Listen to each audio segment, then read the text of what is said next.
السلام عليكم ورحمة الله وبركاته. حبايبي أبطال تالتة إعدادي، عاملين ايه؟ وحشتوني جدا جدا، يا رب تكونوا كلكم بخير ان شاء الله. النهاردة هنحل مع بعض محافظة الاسكندرية رقم 3. وقبل ما نبتدي نعمل لايك للفيديو، شير والاشتراك في القناة ونفعل زر الجرس للكل عشان يوصلكوا كل جديد بأمر الله. نسمي الله ونصلي على الرسول. اللهم صل وسلم وبارك على سيدنا محمد وعلى آله وصحبه أجمعين. أولا الجغرافيا. أمامك خريطة للعالم، اكتب مدلول الارقام الاتية زي ما احنا شايفين يا حبايبي. دي خريطة للعالم، تعالوا نشوف مع بعض الارقام بتشير الى ايه على الخريطة. رقم 1، نوع الرأي السائد على الخريطة هو الرعي البدائي، او ممكن اقول الرعي التقليدي. اكبر دول العالم انتاجا لمحصول ايه؟ اكبر دول العالم انتاجا لمحصول قصب السكر. رقم 3، نوع الزراعة السائدة في رقم 3 هي الزراعة البدائية. الزراعة البدائية، وممكن أقول الزراعة البسيطة. رقم 4 على الخريطة، أولى دول العالم إنتاجا لمعدن إيه؟ رقم 4 هي أولى دول العالم إنتاجا لمعدن البوكسيت. رقم 5 إقليم صناعي، إقليم روسيا وأوكرانيا. روسيا وأوكرانيا. رقم 6، أولى دول العالم إنتاجا لمصدر طاقة صلب هو إيه؟ هو الفحم.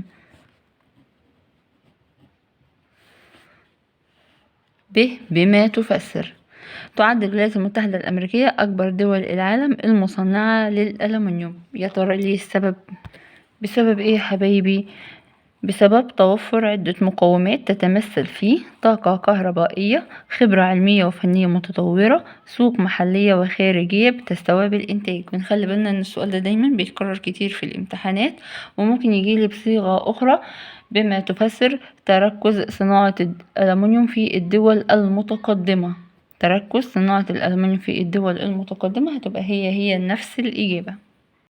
بما تفسر انخفاض أعداد العاملين بالرعي البدائي بقارة آسيا. هيبقى ايه؟ هقول قل عدد القائمين على حرفة الرعي البدائي في شبه الجزيرة العربية وبادية الشام بسبب توطين البدو لتدفق البترول، وقل عدد القائمين على حرفة الرعي البدائي في دول وسط آسيا بسبب انتشار التعليم بين القبائل وتغير نشاطهم للعمل بالصناعة والزراعة والخدمات.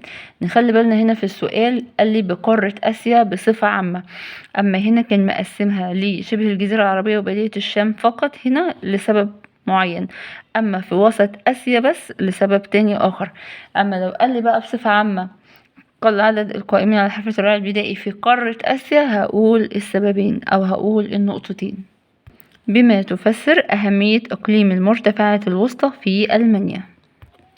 ليه حبايبي؟ هقول لأنه تقصر بها التلال والينابيع المائية، لذلك تعد مناطق جذب للسياح. لأنه يقصر بها التلال والينابيع المائية، لذلك تعد مناطق جذب للسياح. رقم ج، اكتب المصطلح الجغرافي لكل عبارة من ما يأتي. أحد المحاصيل ذات طبيعة خاصة، وتعد دولة تايلاند أولى دول العالم في إنتاجه هو إيه؟ المطاط الطبيعي. رقم 2، طاقة يتم إنتاجها من الفحم والبترول والغاز الطبيعي هي الكهرباء الحرارية. الكهرباء الحرارية. إقليم صناعي تتنوع فيه الصناعات ما بين هندسية وخفيفة واستهلاكية بالعالم الجديد هو إقليم شمال شرق الولايات المتحدة الأمريكية. أكتبها لكم هنا كده عشان طويلة شوية. إقليم شمال شرق الولايات المتحدة الأمريكية. يبقى إقليم شمال شرق الولايات المتحدة الأمريكية. رقم 4، نشاط اقتصادي يسود في كل القارات ودول العالم تقريبا، وينقسم إلى نوعين رئيسيين هو إيه؟ النشاط الزراعي. النشاط الزراعي.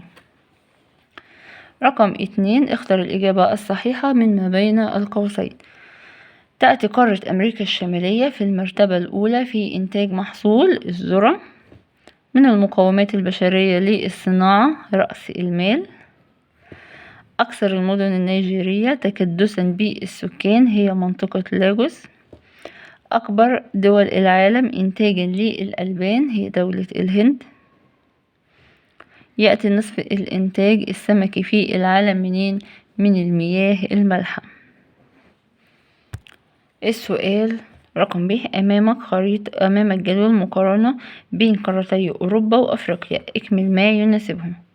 خام الحديد، وعندي قارة أوروبا وقارة أفريقيا. هنا خام الحديد الدولة المستوردة ليه هي مين؟ دولة بريطانيا. أما الدولة المصدرة في قارة أفريقيا هي دولة مين؟ دولة موريتانيا. البنجر الدولة المنتجة ليه في قارة أوروبا هي دولة إيه؟ دولة فرنسا. طب الدولة المنتجة ليه في قارة أفريقيا برضو هي مين؟ هي مصر. طاقة الرياح دولة منتجة ليه في قارة أوروبا هي مين؟ بريطانيا. دولة منتجة ليه في قارة أفريقيا هي مين؟ المغرب. رقم ج: أي صحة العبارتين الآتيتين؟ تتنوع الحياة النباتية في دولة نيجيريا بسبب وقوع معظم نيجيريا ضمن نطاق المناخ المداري ذي الحرارة المرتفعة والمطر الصيفي، بينما تقع الأطراف الجنوبية ضمن المناخ الاستوائي ذي الحرارة المرتفعة والأمطار طوال العام. عشان كده بتتنوع الحياة النباتية في نيجيريا.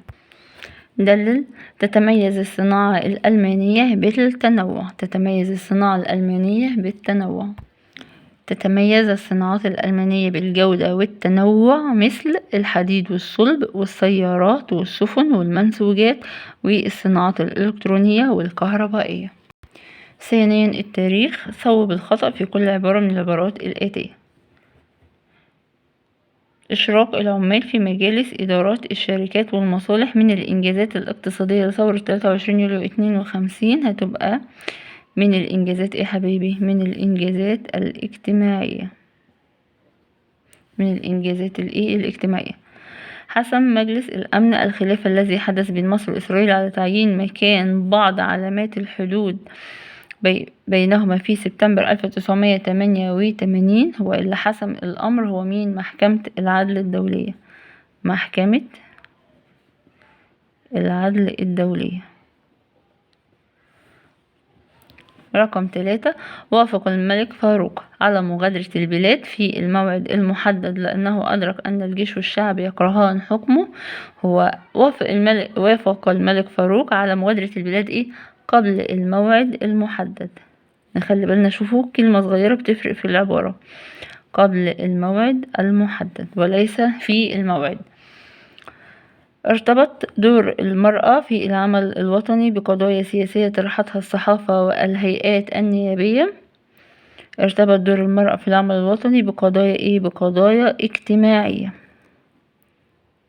بقضايا اجتماعية طرحتها الصحافة والهيئات النيابية. رقم 5: كان من نتائج مؤتمر كامب ديفيد حدوث مفاوضات سرية أسفرت عن توقيع اتفاقية بين إسرائيل ومنظمة التحرير الفلسطيني في سبتمبر 93. في سبتمبر 93 كان من نتائج مؤتمر مدريد للسلام. مؤتمر مدريد للسلام وليس كامب ديفيد. رقم ب: ما النتائج التي ترتبت على إدراك الدولة المصرية مكانة المرأة في الفترة من 81 وحتى الآن. ترتب على ذلك ترتب على ذلك إنشاء المجلس القومي للمرأة وتقلدت بعض الوظائف المختلفة. تاني، ترتب على ذلك إنشاء المجلس القومي للمرأة وتقلدت بعض الوظائف المختلفة. رقم 2: من النتائج المترتبة على الضربة الجوية الناجحة والنيران المدفعية على طول القناة في حرب أكتوبر 73. أدى ذلك إلى رقم 1: تحطيم أعداد كبيرة من الطائرات والمعدات العسكرية الإسرائيلية. 2: عبور الدبابات والمدرعات والآليات العسكرية المصرية بمختلف أنواعها للضفة الشرقية لقناة السويس. رقم 3: من النتائج المترتبة على تولي المشير أحمد إسماعيل القيادة العامة القيادة العامة الموحدة للقوات المصرية السورية في حرب أكتوبر 73. ترتب على ذلك التخطيط والتنسيق على الجبهتين المصرية والسورية بدقة ومهارة عالية ونجاح وقاد خطة الخداع لصرف أنظار إسرائيل عن التجهيزات الهجومية، وبذلك تم تحقيق النصر في حرب أكتوبر 73. رقم ج. أيد بالأدلة صحة كل عبارة من ما يأتي. قامت الولايات المتحدة بموقفين متشابهين في حرب فلسطين وحرب الاستنزاف. هقول يا حبايبي، في حرب فلسطين تقدمت الولايات المتحدة الأمريكية باقتراح إلى مجلس الأمن تضمن وقف القتال وإقامة هدنة مدتها شهر. ده كده موقف الولايات المتحدة الأمريكية بالنسبة لحرب فلسطين. أما في حرب الاستنزاف، اللي حصل في حرب الاستنزاف، تدخلت الولايات المتحدة الأمريكية حيث قدم وزير خارجيتها روجرز مبادرة عرفت بمبادرة روجرز لوقف إطلاق النار تمهيدا لحل النزاع سلميا بين مصر وإسرائيل. أيد بالأدلة تعددت أشكال الدعم العربي لمصر وسوريا في حرب أكتوبر 73. السؤال ده يا حبايبي ممكن يجيلي برضو بصيغة أخرى ويقول: كان موقف الدول العربية مشرفا في حرب أكتوبر 73، أو ويقول لي: أظهرت حرب أكتوبر 73 أهمية التضامن العربي في مواجهة إسرائيل. والثلاث صيغ هما إجابتهم واحدة. هقول حيث قدمت بعض الدول العربية دعما عسكريا، وتمثلت هذه الدول في العراق والجزائر وليبيا والأردن، المغرب والسعودية والسودان والكويت وتونس، وده قلنا دعم عسكري. 2. قدمت بعض الدول العربية دعما ماليا مثل السعودية والجزائر والإمارات. وسياسيا، حيث أصدر وزراء النفط العربي قرار في اجتماعهم بالكويت نص على خفض إنتاج البترول، حظر الصادرات النفطية إلى الولايات المتحدة الأمريكية، خاصة عندما طلب الرئيس الأمريكي مساعدات عاجلة لإسرائيل، وده بيمثل الدعم السياسي. رقم 4. اكتب ما تشير إليه كل عبارة من العبارات الآتية: مؤتمر شاركت فيه كل من الهند ويوغوسلافيا سابقا بأندونيسيا، وكان لمصر الريادة فيه. هو مؤتمر يا حبيبي؟ مؤتمر باندونج. ثورة يراها بعض المؤرخين إنها تكتسب أهمية كبيرة لما تركته من آثار على أغلب الحركات التحريرية في المنطقة العربية والعالم. هي طبعا ثورة 23 يوليو 1952. 3. تسلم السلطة في مصر عام 2013 لحين إجراء انتخابات رئاسية جديدة. هو عدلي منصور. مهدت الطريق أمام إسرائيل للقبول بمبدأ التفاوض بين الأطراف المهتمة بالقضية الفلسطينية. هي مبادرة الرئيس السادات لزيارة إسرائيل 77. أكتبها لكم فوق هنا. رقم 4 هيبقى مبادرة الرئيس السادات. مبادرة الرئيس السادات لزيارة إسرائيل عام 77 في 1977. رقم 5. منع اختراق الطائرات الإسرائيلية للأجواء المصرية، وتم بناؤه في الفترة خلال عامين من 69 ل70. هو حائط الصواريخ. السؤال اللي بعد كده: قارن بين دور كل من الجيش المصري والشعب في ثورتي 23 يوليو 52 و 25 يناير 2011. ثورة 23 يوليو 1952. دور الجيش: قاد الثورة تشكيل تنظيم الضباط الأحرار، وبعد إذاعة أول بيان للثورة وسيطر اللواء محمد نجيب على جميع قطاعات الجيش المصري. أما دور الشعب: أيد الثورة وأظهر كراهيته للملك فاروق.